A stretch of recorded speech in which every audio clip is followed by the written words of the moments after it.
अगर आप भी लेना चाहते हैं देश दुनिया की तमाम जानकारी तो आज ही सब्सक्राइब करें हमारे चैनल को। साथ ही नीचे दिए बेल आइकन को जरूर दबाएं ताकि हर अपडेट आप तक पहुंच सके। नमस्कार, प्रभात साक्षी न्यूज नेटवर्क और आप सभी का स्वागत है। जम्मू कश्मीर के नगरोटा में गुरुवार को मुठभेड़ में मारे गए जैश ए मोहम्मद के 4 आतंकवादी 26/11 की बरसी पर दहशत मचाने आए थे।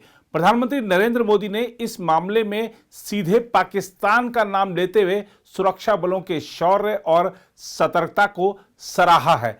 इस मामले पर प्रधानमंत्री नरेंद्र मोदी ने गृह मंत्री अमित शाह और विभिन्न शीर्ष सुरक्षा अधिकारियों के साथ समीक्षा बैठक की। सूत्रों ने जानकारी दी कि गुरुवार को जम्मू के बाहरी हिस्से में मुठभेड़ में मारे गए जैश ए मोहम्मद के आतंकवादी 26 नवंबर के मुंबई हमले की बरसी पर एक बड़े आतंकी हमले की साजिश रच रहे थे।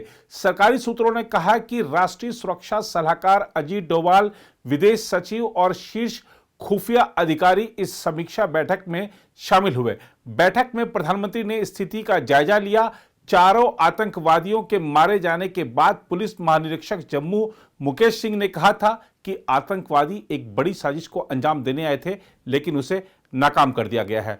शुक्रवार को नई दिल्ली में उच्च स्तरीय बैठक के बाद प्रधानमंत्री ने कहा कि पाकिस्तान आधारित जैश ए मोहम्मद के 4 आतंकवादियों का मुठभेड़ में मारा जाना, हथियारों और गोला बारूद का बड़ा जखीरा बरामद होना उनके नापाक मंसूबों के विफल होने की ओर संकेत करता है।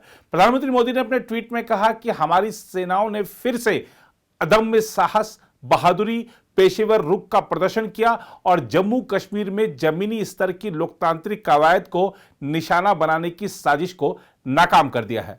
दूसरी ओर कड़ाके की सर्दी पड़ने से पहले भारत में अधिकतम आतंकवादियों की घुसपैठ कराने की पाकिस्तानी सेना की लगातार कोशिशों के जवाब में भारतीय सेना पाकिस्तान के कब्जे वाले कश्मीर में संदिग्ध आतंकी ठिकानों पर सटीक लक्षित हमले कर रही है। सीमा पर आतंकवाद के हाल के प्रयासों के संदर्भ में सूत्रों ने कहा है कि पाकिस्तान में डीप स्टेट यानी पर्दे के पीछे छद्म रूप से काम करने वाली सरकारी शक्तियों ने आतंकवाद रोधी निगरानीकर्ता की निगरानी से बचने और उसके साथ ही जम्मू कश्मीर में अशांति को हवा देने के लिए आतंकवादियों की मदद के उद्देश्य से संतुलन साधने की कोशिश की है।